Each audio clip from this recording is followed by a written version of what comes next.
Hello everyone, welcome back. Today we're going to make this edge detect 3D text that you see on the screen right now. We'll start out on the edit page, go to media pool as usual, right click, new Fusion comp, leave it on 5 seconds. You can name it if you like to, but you don't have to. Put it on your timeline and go to Fusion. Start out with a 3D text. Emerge, camera, and render. Pipe it in the media out.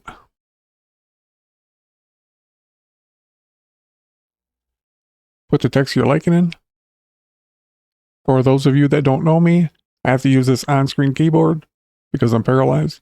I can't use my hands and arms. I just put it out there in every tutorial. For the ones that don't know me, they'll sometimes question why I have it up there in the way.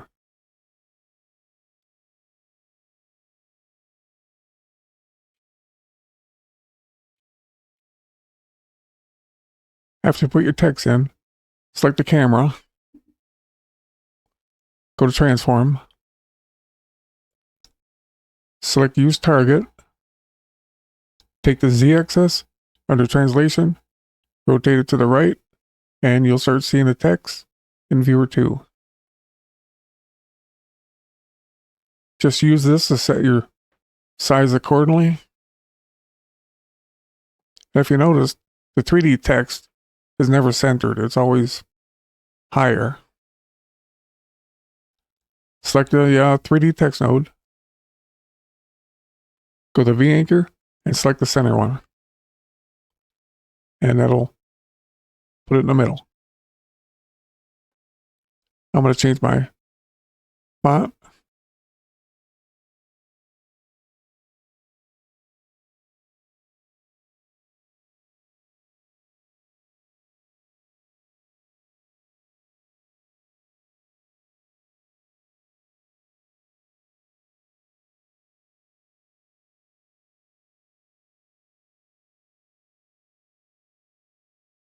Select merge,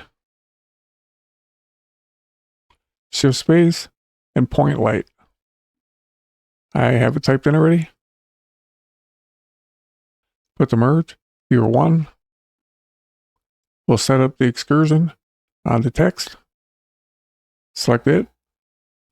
And this little button. I'm going to set mine to 0.1. Set yours to your liking. Take the excursion subdivisions all the way up and the smoothing angle all the way up.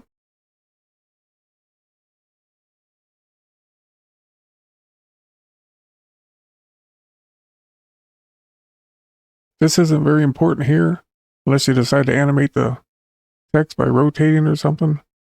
But we'll go ahead and put the anchor right in the middle. Go to transform. Pivot. Remember, I just set the excursion to 0.1. So we'll make this 0.05 be half. Now the pivot point's in the middle.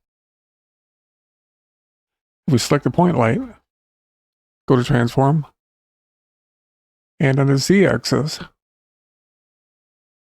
you can see we're moving the point light in front. But let's put it back for now. Select the render, change the render type from software to hardware, enable lighting and shadows. And as you can see, we have no light now. Now we'll go back to the point light, and we'll set that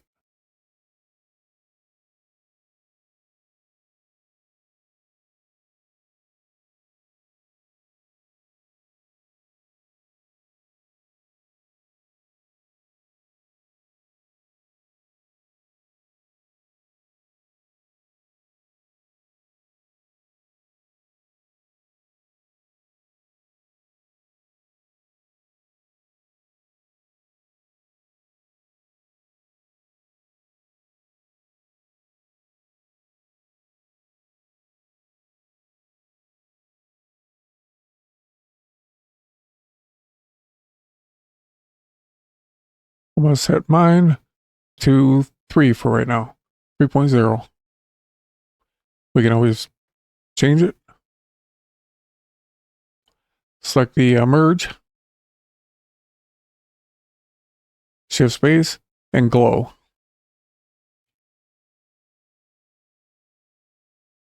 And shift space,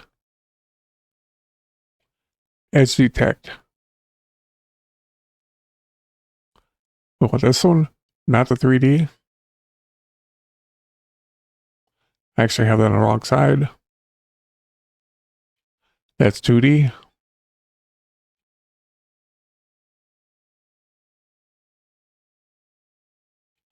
Now we want the edge detect.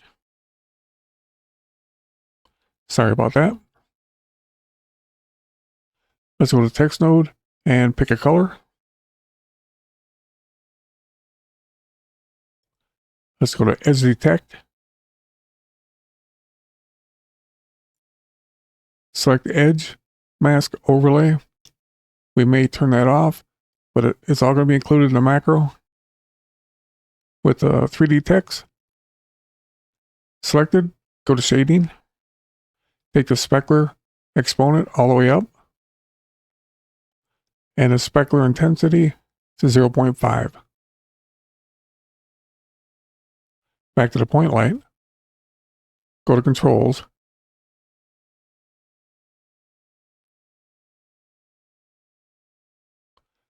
I'm going to turn that down to 0.4 for now.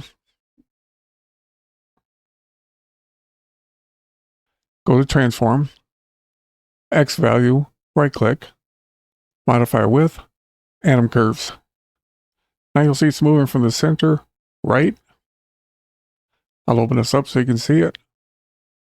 The green line is the path for the light. Now we'll go to modifiers.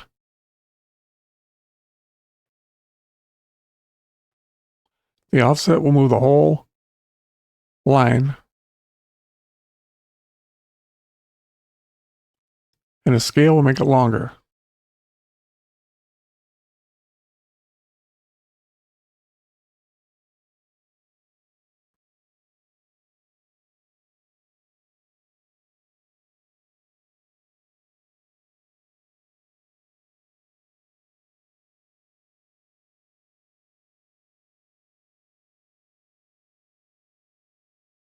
That was pretty good.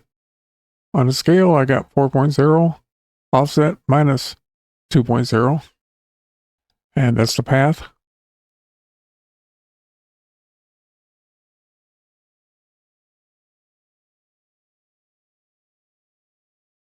If you go to these 3 dots,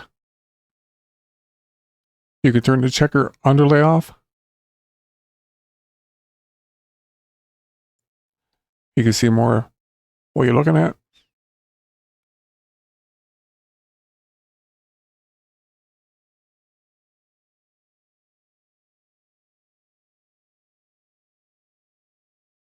Of course, with the glow, you can add more glow or less. Really only have to adjust the blend.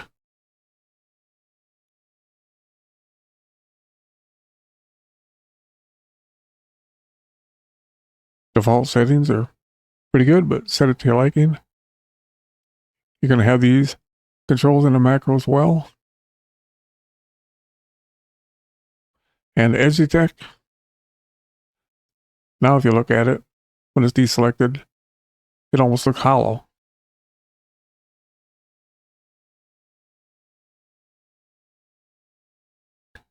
So you can get several different effects. Edge width. I'm not going to bore you with all that right now.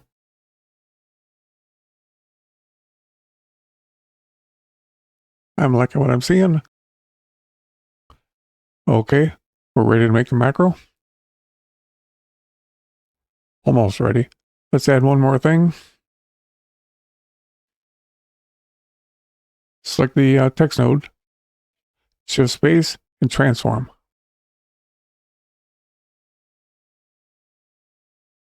That way you can rotate it if you like.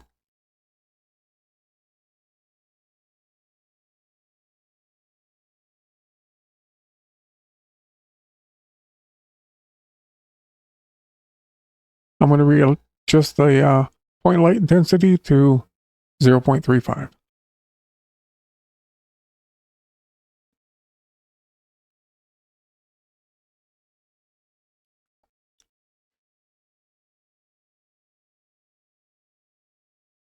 Okay, we're ready to make the macro. Click away, make sure nothing's selected. Hold the control button down. Select these in the order that I do. That way they'll be from top to bottom in the inspector on the edit page.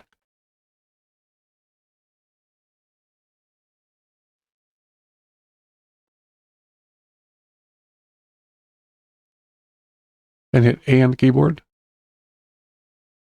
Keep the control button down. Deselect the media out.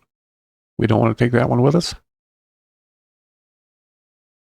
Right click on any one of the other nodes. Go to macro. Create macro. Give it a name.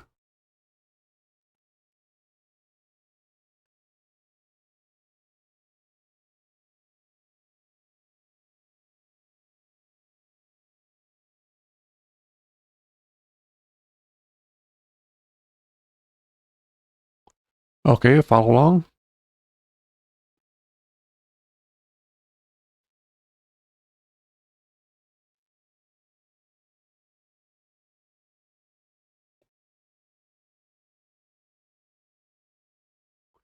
You don't really have to add the bevel. Doesn't do a whole lot with this here, but we'll include it anyhow.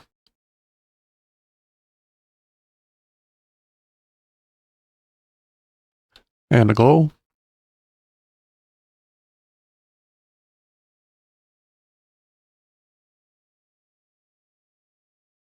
Edge detect. If you don't know what to select in your macro, just select the node and everything will be over here in the inspector.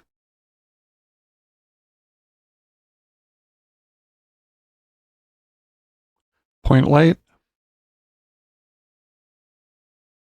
We'll add the Z offset so you can move the light farther from the text or closer. And intensity, let light in front of intensity.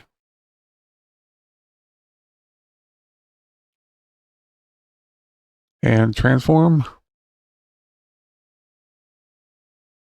We'll add all three of the rotations in case you want to animate it by keyframing it on the edit page.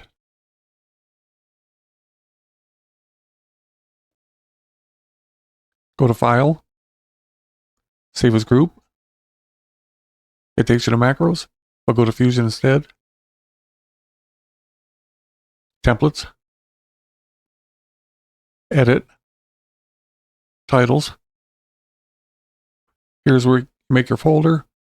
I recommend not to name it the same as your preset. If you do, Resolve probably won't recognize it. So name it a little bit different.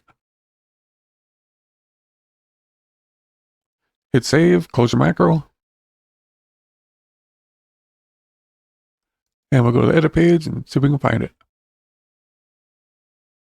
If you can't find it, you might have to restart Resolve and then you'll be able to find it.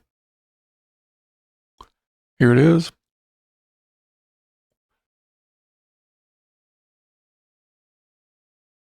Have the edge mask overlay, gives it a complete different look.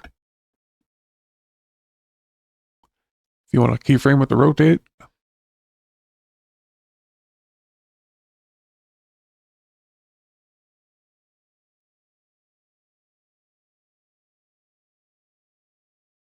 well, there you go. Thanks for watching, and I'll see you in the next one.